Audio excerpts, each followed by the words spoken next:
Ontem nós tivemos uma reunião aqui das 2 até pouco mais das 5 horas. Nós estávamos com um grupo, faltavam três pessoas, mas com um grupo de 21 professores, 21 servos, né? Alguns professores e alguns auxiliares. Muito obrigado Marcela e a Rita pelo trabalho de liderar essa equipe, uma excelente equipe.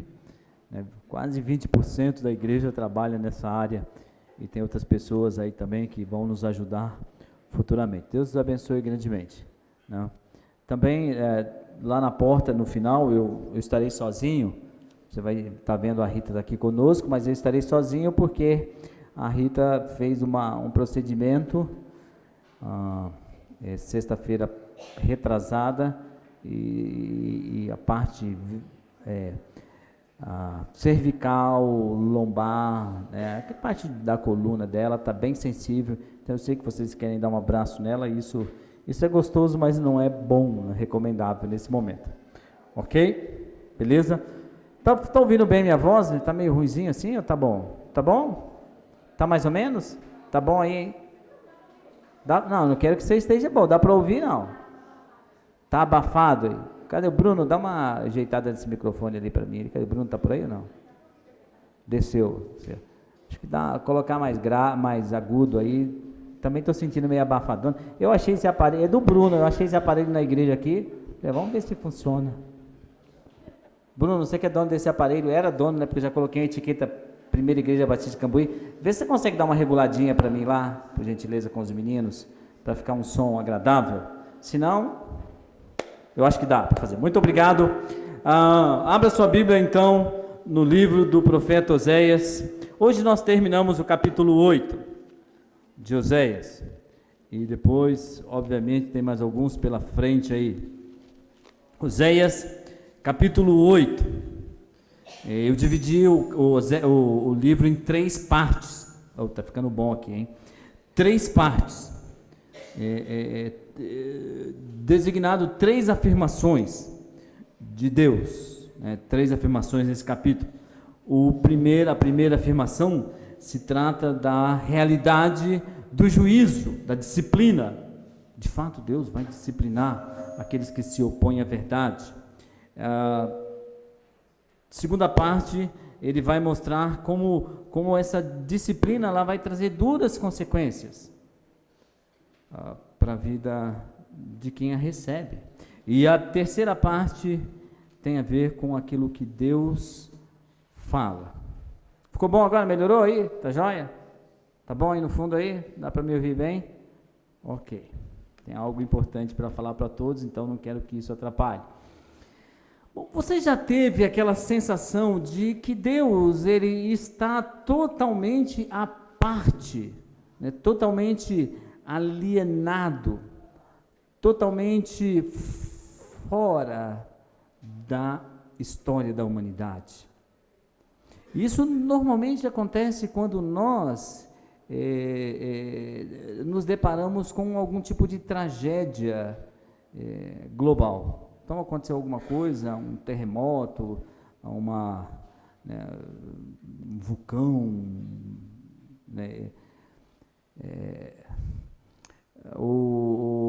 uma grande tempestade mata muita gente, ou um atentado como o de 11 de setembro, alguma coisa assim. E isso nos dá essa ideia, esse senso de que parece que Deus está à parte de toda a história. Ou então quando acontece alguma coisa diretamente conosco, alguma coisa muito difícil de lidar, quando há perda, quando nós perdemos alguém que nós gostamos demais, nós perguntamos: será que Deus ainda interfere na história? Será que Deus não está totalmente à parte da história? Nós também questionamos se Deus ele está completamente mudo, ele não fala nada. Parece que às vezes nós olhamos para as circunstâncias ao nosso lado e Deus está aborrecido com todos nós. eu não aguento mais esses homens, não aguento mais essa humanidade, e olha, eu vou fazer o possível para ficar longe de vocês. Você já passou por aquele momento em que teve a sensação de que ler a Bíblia não faz diferença nenhuma? Leio a Bíblia, parece que nada muda na minha vida, nada muda no meu dia a dia, nada muda no meu casamento, nada muda nos meus relacionamentos, nada muda no meu trabalho, eu continuo assim. Bom, se você já teve essa sensação, eu gostaria de convidar você para estar junto comigo, porque todos nós, ou a maioria de nós, já passamos por alguma coisa assim. Questionamos se Deus ele está ativo na história. E nessa noite, especialmente, nós vamos tentar, ou eu vou tentar, mostrar para vocês, ou aprender junto com vocês, de que Deus, ele continua agindo na história. Deus não está em silêncio. Deus continua interferindo na história. Então você deve estar com a sua Bíblia em Oséias capítulo 8. Acompanhe a leitura, nós vamos ler novamente todo o capítulo, como eu tenho feito nas últimas 3 mensagens em Oséias 8, nas últimas 2 mensagens, com essa a terceira. Okay. Coloque a trombeta na boca. O inimigo vem como águia contra a casa do Senhor, porque todos transgrediram a minha aliança e se rebelaram contra as minhas palavras. Eles me invocam, nosso Deus, nós, Israel, nós conhecemos o Senhor, mas Israel rejeitou o bem, e por isso o inimigo perseguirá. Israel estabeleceu reis, mas não da minha parte, constituiu príncipes, mas eu não o soube. Da sua prata e do seu ouro fizeram ídolos para si, para serem destruídos. Eu vou abandonar isso aqui, tá, gente?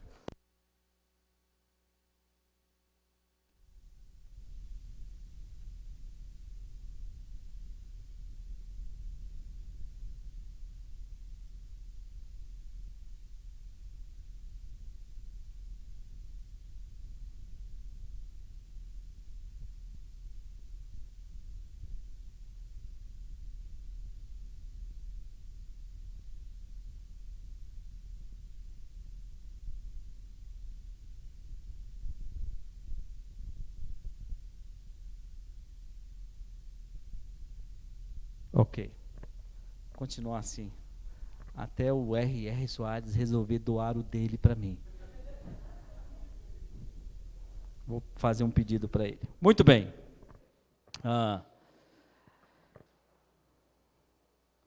O teu bezerro, estou no versículo 5, o teu bezerro, ó Samaria, é rejeitado, e a minha ira se acende contra todos, até quando serão incapazes de fazer o bem? Porque o que vem de Israel é obra de artifício, não é Deus, mas em pedaços será desfeito o bezerro de Samaria.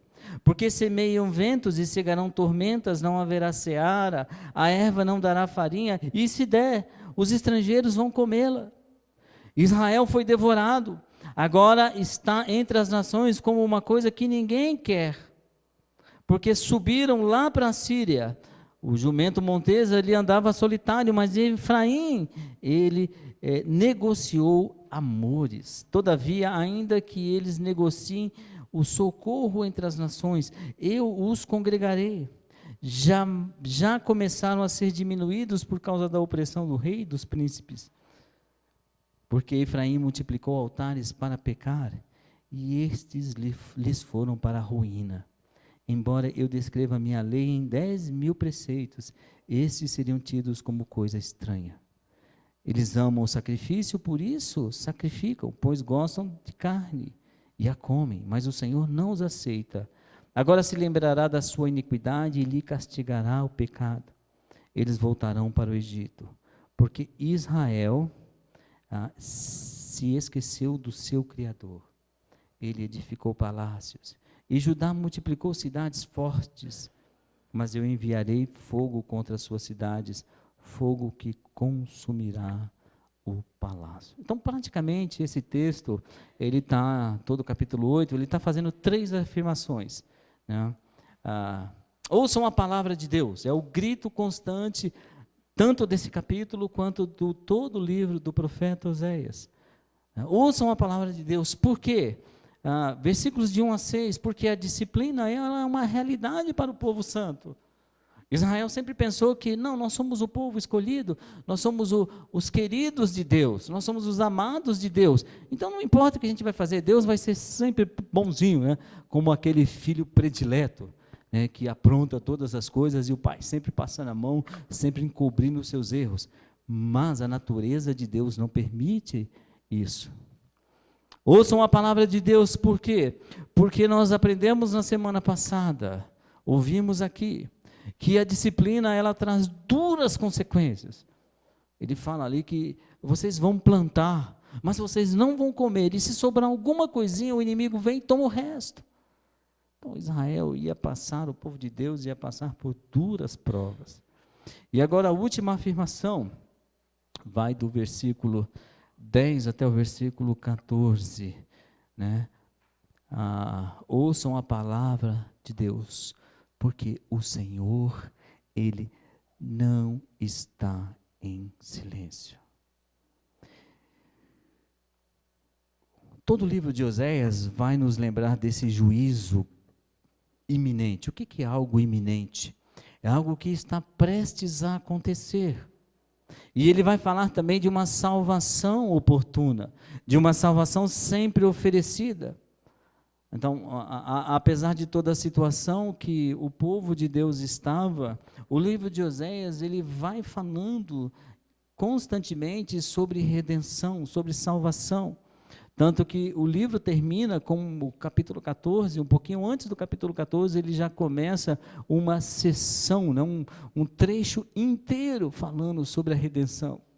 Isso é graça de Deus para com nossas vidas, porque na verdade nós não merecemos nada disso. O povo não merecia.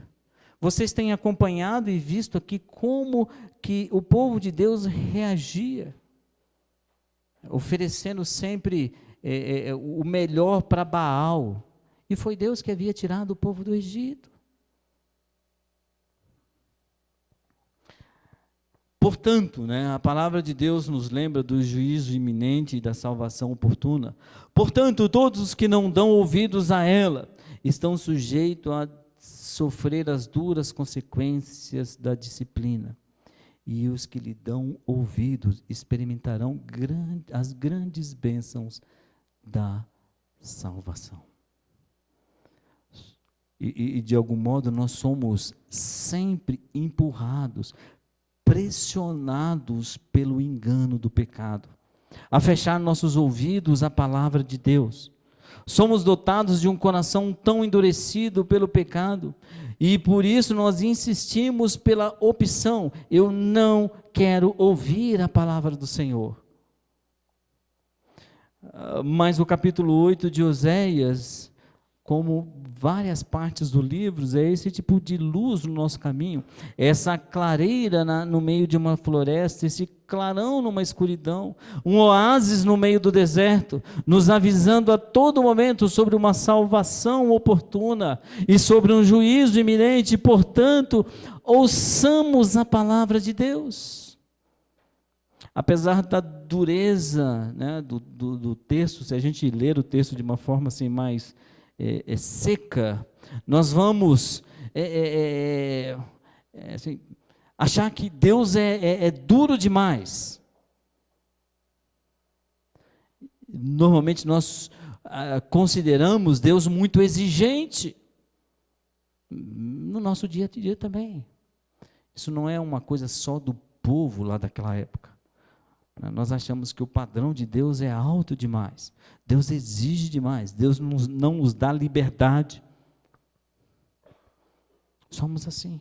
Mas tanto esse trecho do capítulo 8, quanto o que mostramos atrás, o que vem para frente, ele vai apontar para essa necessidade que nós temos de um Redentor. Nós conseguimos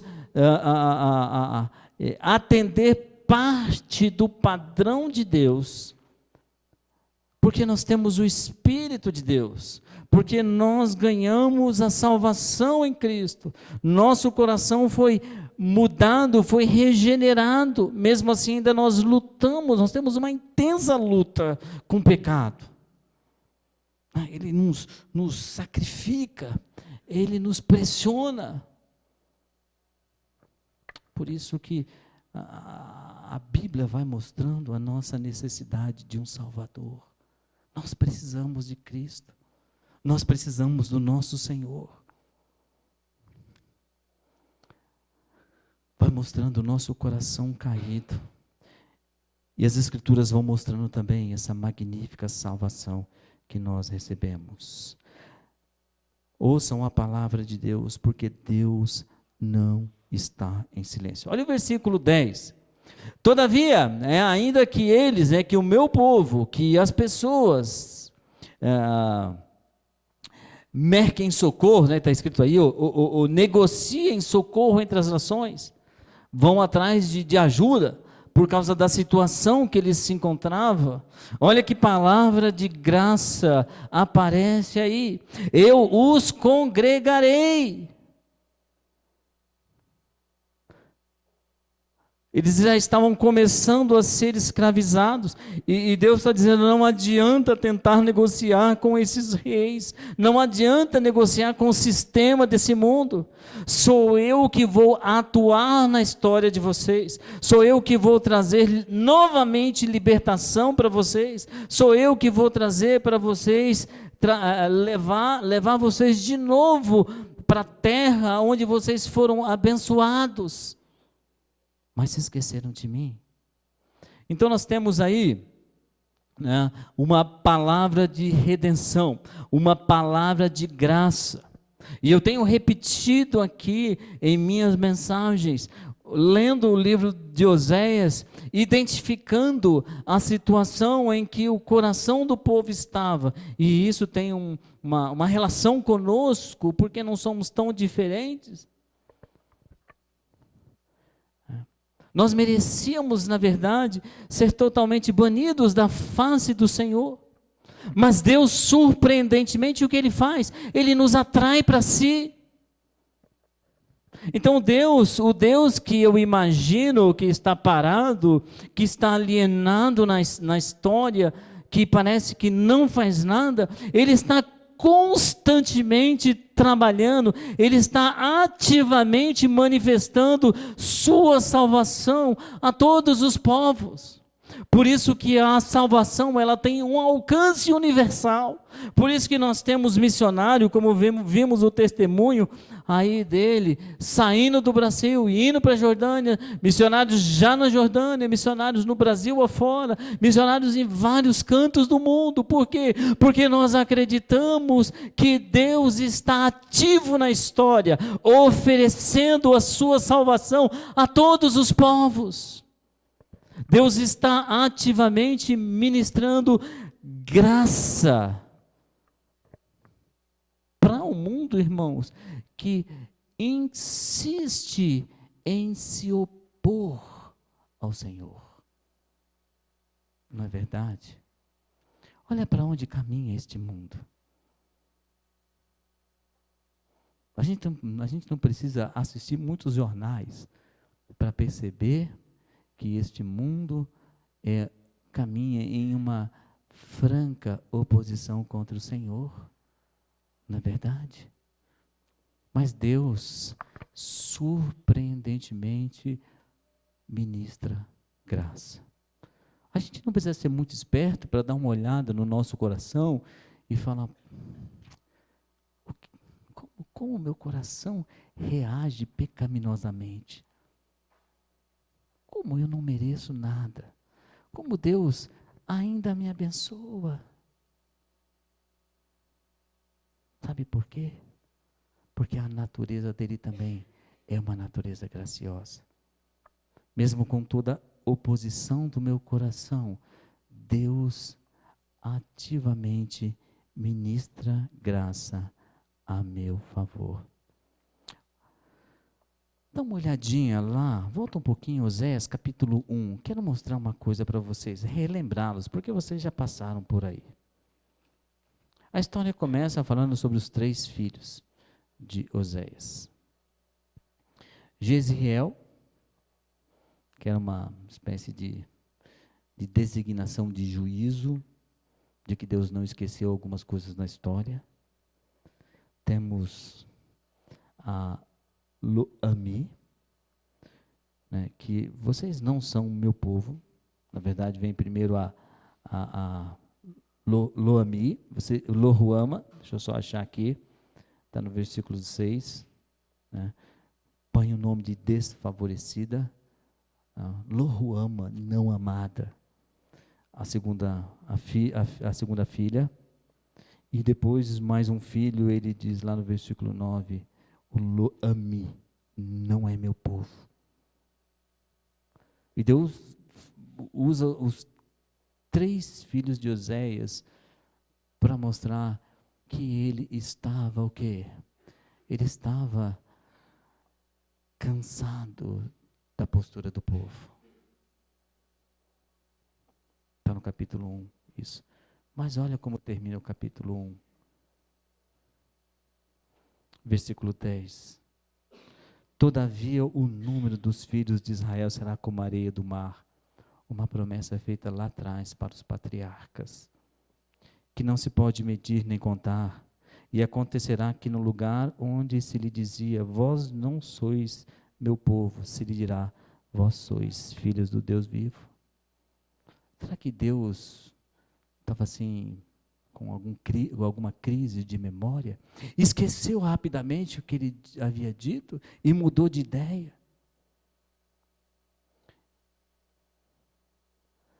Capítulo 2, versículo 1, chamai vosso irmão meu povo e a vossa irmã favorecida.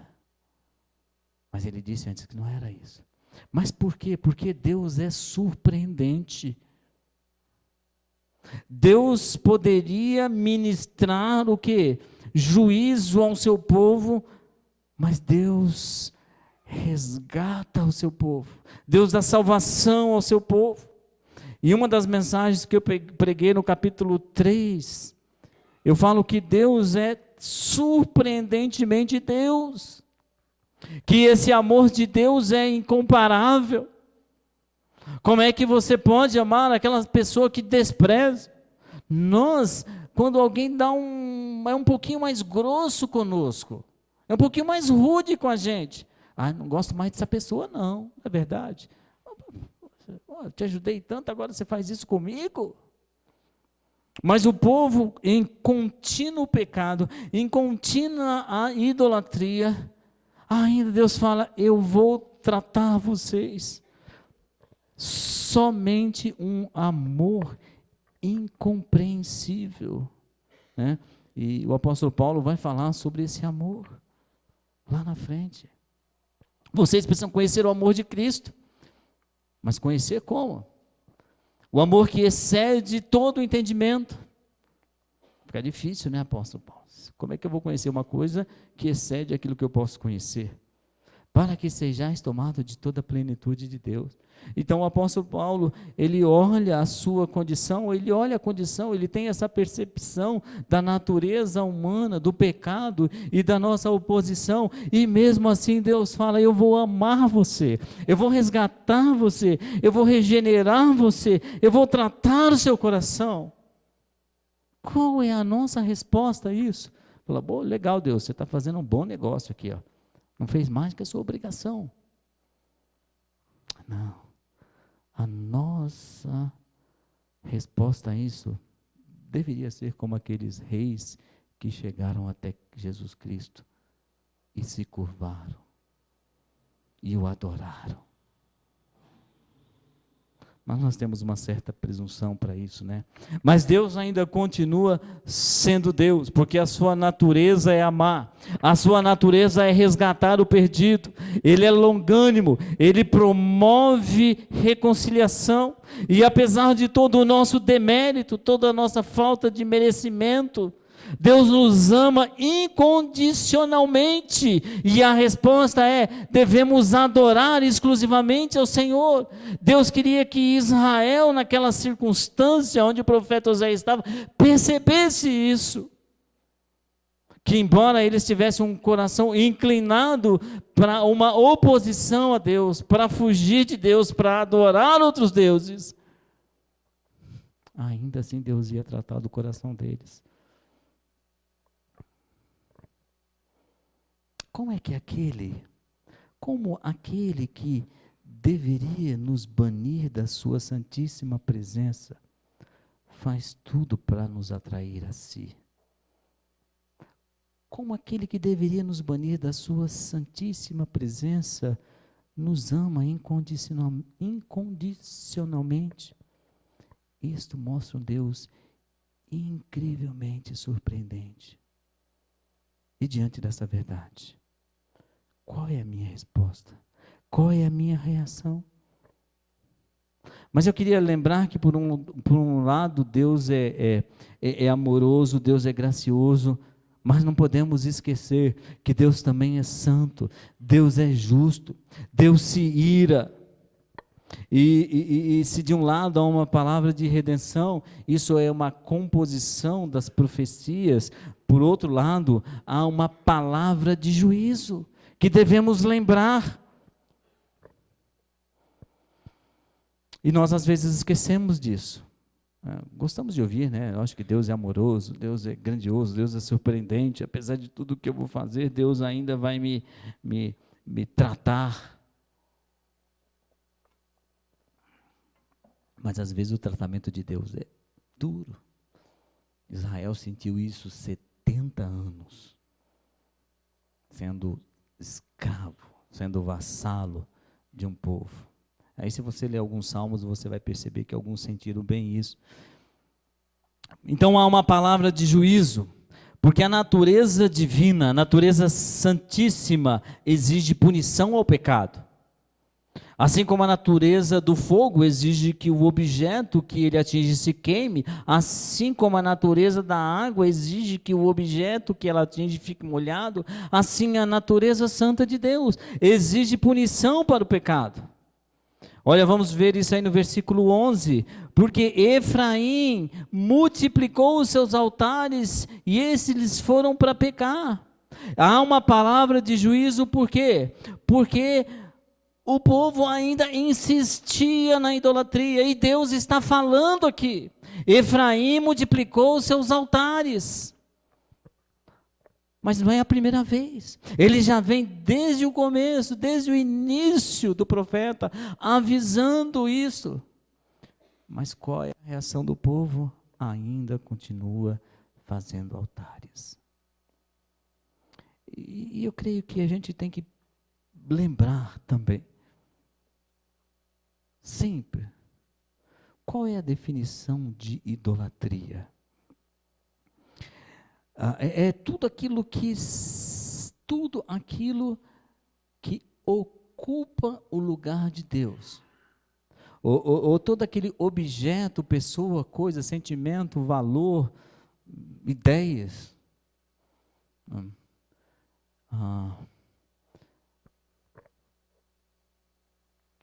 desejável para mim a ponto de eu sacrificar a minha santidade em função daquilo. Isso é idolatria. Então, de certa forma, nós temos muitos ídolos em nossas vidas. Não é verdade? Às vezes o estudo, o trabalho, não estou dizendo que trabalho é uma idolatria, mas eu estou dizendo que o amor excessivo ao trabalho é idolatria. Às vezes, o dinheiro, o carro, o cachorro. Eu achei, irmãos, que eles já tinham inventado tudo no meio evangélico. Não tem mais nada para inventar. Mas essa semana saiu uma diferente. Agradeço a Rita por me avisar isso. Fizeram o quê? Não sei se você está sabendo. Olha só aí, ó. Culto pet. Viram aí essa semana? Ó? Leva seu cachorrinho lá. Eu queria levar os dois Doberman que minha irmã tem na casa dela, desse tamanho assim. Não ia ficar nenhum cachorrinho lá. Só brincadeira, senão o pessoal depois me sacrifica ali no final. Mas, irmãos, não tem mais nada para inventar. Culto pet. Falar, bom, que sem vergonha esse? Onde já se viu fazer um culto para cachorro? Né? Lógico, está totalmente errado. Mas algumas vezes nós cultuamos sozinho isso. O animal é muito importante para a minha vida. Eu faço tudo por ele.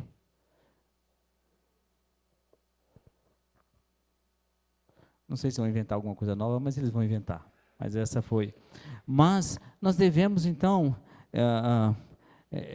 tomar cuidado com aquilo que vai ocupando o lugar de Deus em nossas vidas. Irmãos, por que nós não temos luzes aqui, né, em cima do pessoal do louvor? Por que não temos uma fumaça saindo aqui? De vez em quando alguém sugere, por que não põe uma fumacinha saindo? Então, difícil, né? Toda semana uma fumacinha, haja fogueira, né? Por que a gente não apaga as luzes para ficar um clima meio, assim, né, em alfa? Sabe por quê, irmãos? Porque nada pode tirar nossa concentração em adorar unicamente a Deus. E nós todos somos frágeis, somos inclinados a adorar outras coisas, senão a Deus. É muito fácil fazer isso. Nós queremos insistir em que a adoração é unicamente ao Senhor, não? Então, havia uma palavra de juízo por causa da idolatria.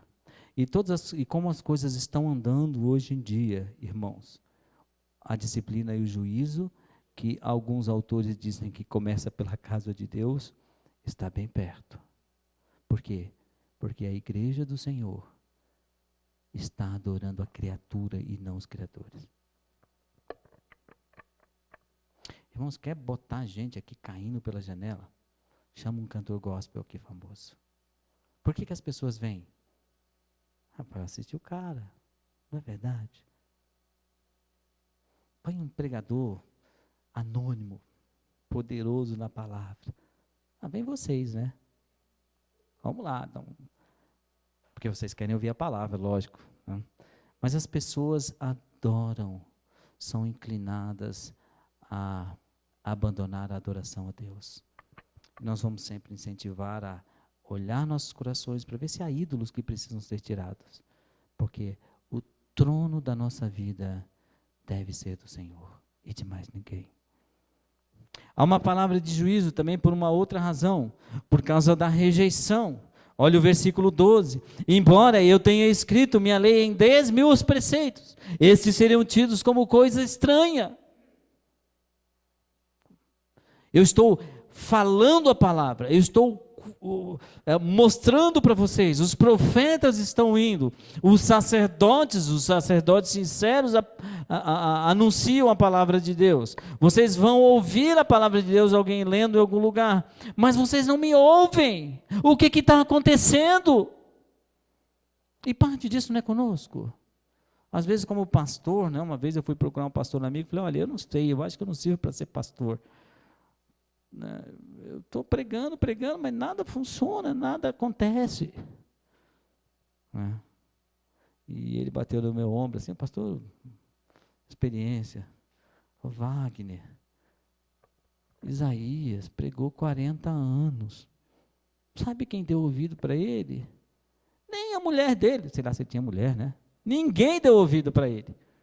Porque a inclinação é o quê? A inclinação é não ouvir a palavra, é rejeitar a palavra de Deus. Mas por essa razão é que o juízo vinha sobre o povo. E eu não desejo e não quero que nem o juízo, que nem a disciplina venha sobre nós, ou cada um, ou qualquer um aqui. Então nós precisamos o quê? Ouvir a palavra de Deus e não rejeitá-la. Dizer, olha, que legal. Que jóia, isso foi direto no meu coração. Agora eu preciso acertar minha vida. Era isso que Deus queria que Israel percebesse com o profeta. Escuta aí, acorda. Mas eles insistiam, não, Deus não vai fazer nada não. Deus não vai fazer isso. Porque Deus é amor, né? Ele é amor. Mas a natureza santa dele também exige juízo e disciplina. Há uma palavra de juízo por causa da sequidão. Olha aí o versículo 13. Amam o sacrifício. Eles gostam demais da oferta. Que o povo traga animal. E eles o fazem por isso, e sacrificam. Mas sabe por que eles sacrificam? Olha o que diz o versículo 13. Pois gostam da carne e a comem. É legal estar lá porque tem comida. Mas o Senhor não aceita isso. E Deus lembrará da sua iniquidade e lhes castigará o pecado. Vocês vão voltar para o cativeiro, que é o Egito.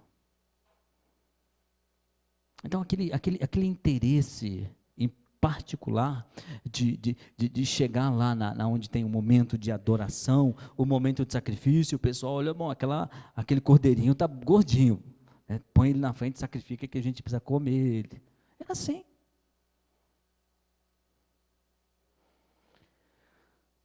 A motivação totalmente errada. Não havia uma vida espiritual ativa, especialmente na liderança. Eram bons religiosos, mas a vida era seca, sem vigor, sem poder, sem graça. Então o juízo viria por quê? Porque o povo abandonou o Senhor. Deus não está em silêncio. Deus está falando a todo momento. Palavra de redenção, a primeira parte. Segunda parte, uma palavra de juízo. Por quê? Quarto lugar, por causa do abandono. Versículo 14, olha que palavra triste, não é verdade? Porque Israel se esqueceu do seu Criador. Na prática, haviam esquecido de Deus. Embora lá nos primeiros versículos do capítulo 8, eles disseram, nós conhecemos o Senhor. Versículo 2. Conhece? Certeza? Vocês me abandonaram. Vocês trocaram o coração de vocês.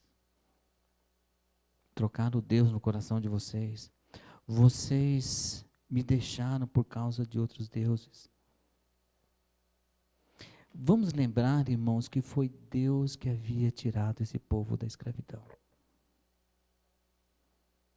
Deus liberta o seu povo e seu povo abandona.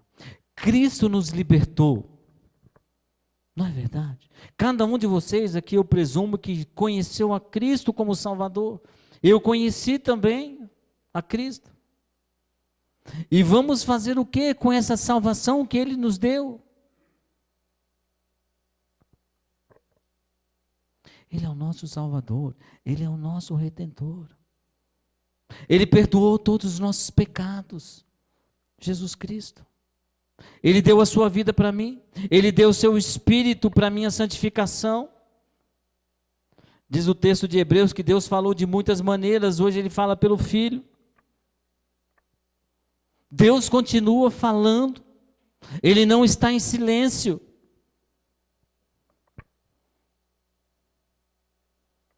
Então eu preciso ouvir a sua voz. Como que eu ouço a sua voz? Quando eu escuto uma mensagem, quando eu simplesmente leio um texto bíblico, eu escuto a voz de Deus. Né? Todos os que ouvem e aceitam a palavra de Deus receberão bênçãos sem medidas. Como também experimentarão a vida plena que o Senhor oferece aqui na terra e lá nos céus. Todos que ouvem e aceitam. Irmãos, quem não ouve, mesmo sendo um crente, a palavra de Deus, sempre vai viver numa sequidão de vida espiritual. e certamente debaixo da disciplina do Senhor. Mas aqueles que ouvem podem experimentar essas bênçãos, pode experimentar uma vida plena com Deus e pode também experimentar não somente aqui na terra, mas lá nos céus. Então continua o desafio, ouça a palavra de Deus. Se hoje vocês ouvirem a palavra de Deus, não endureça o coração. Era esse o alerta lá feito pelo autor de Hebreus. Não endureça o coração. Ouçam e atendem. Era exatamente isso que Deus queria que Israel fizesse. E não fez. Se você está ouvindo a palavra de Deus, entregue o seu coração. Se aproxime de Cristo. Se você está ouvindo a palavra de Deus, consagre-se mais e mais ao Senhor. Baixe a sua cabeça. Feche os seus olhos. Sendo essa uma mensagem interpretada das Escrituras, ela é a palavra de Deus. E ela nos faz lembrar que Deus nos deu a salvação. E ela nos faz lembrar que também Deus trará juízo e disciplina sobre aqueles que não dão ouvido à palavra. Faz um compromisso hoje com o Senhor. Diz assim: Senhor, eu quero ser sensível à sua palavra. Eu quero ouvir. Eu quero tirar de minha vida todas as coisas que atrapalham a minha adoração. Tudo aquilo que tem atrapalhado a minha comunhão com o Senhor, todos esses ídolos, seja o que for, tira do meu coração, Senhor.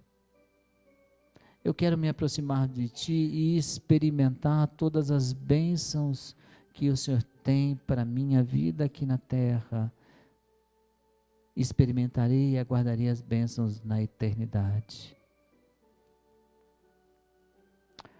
Pai querido, nós agradecemos ao Senhor por essa tão grande salvação,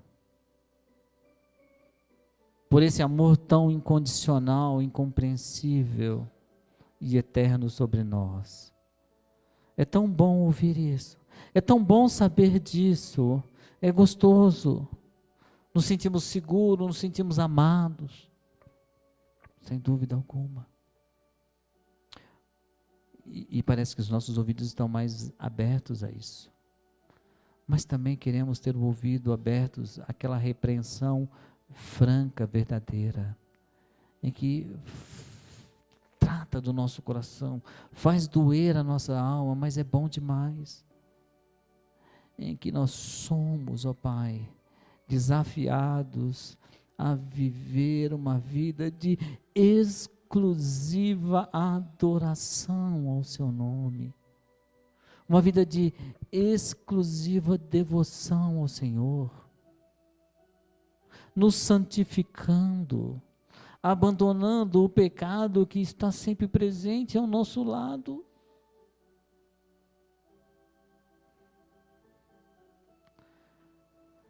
Nos ajude, Senhor. Precisamos mais e mais da Sua graça para isso. Nossas tentativas são muitas e muitas vezes frustradas. Mas indique-nos o caminho para uma aproximação ao Senhor.